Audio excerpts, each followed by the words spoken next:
Hello बच्चों, आज की कहानी है साधु और बिच्छू की कहानी। एक गांव में एक साधु रहता था। एक दिन की बात है। साधु अपने शिष्य के साथ दिनचर्या पूरा करने के बाद मठ में लौट रहे थे। नदी पार करते समय साधु ने देखा कि एक बिच्छू नदी की धारा से संघर्ष कर रहा है। साधु तेजी से नीचे उतरा, नदी में प्रवेश किया और धीरे से बिच्छू को अपनी हथेलियों के पालने में उठा लिया। साधु का चेहरा मनमोहक दिखाई पड़ता, जिसमें एक कोमल मुस्कान और शांत भाव बना रहा। साधु के लिए हर जीवन अनमोल था। वह प्राणियों में अंतर नहीं करता था। साधु ने धीरे से अपनी हथेलियों को नदी के किनारे उतारा। तभी बिच्छू ने साधु के हाथ को डंक मार दिया।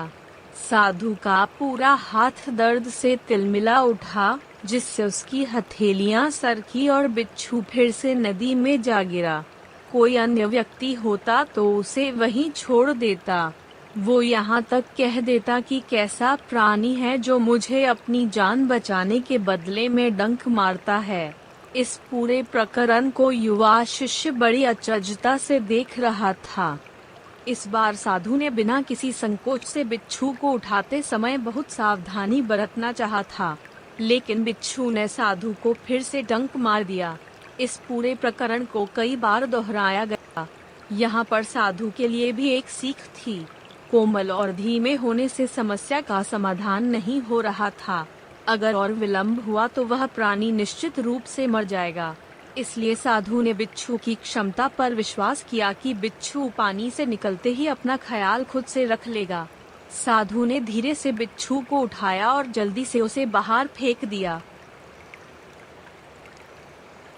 वह सुरक्षित वहां से निकल भागा।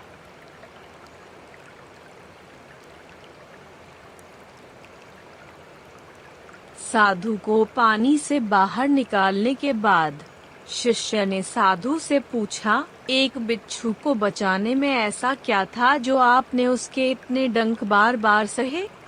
साधु ने कहा, यदि मैं इस जल में प्रवेश करूंगा तो भीगना स्वाभाविक है, क्योंकि पानी की प्रकृति ही ऐसी है। वहाँ इस पेड़ को देख रहे हो, कोई भी उसकी छाया में बैठ सकता है। पेड़ कभी नहीं पूछेगा कि तुम जवान हो या बूढ़े, अच्छे हो या बुरे, इंसान हो या जानवर। यह सभी को और सबको अपनी छाया प्रदान करेगा, क्योंकि यह इसकी प्रकृति है।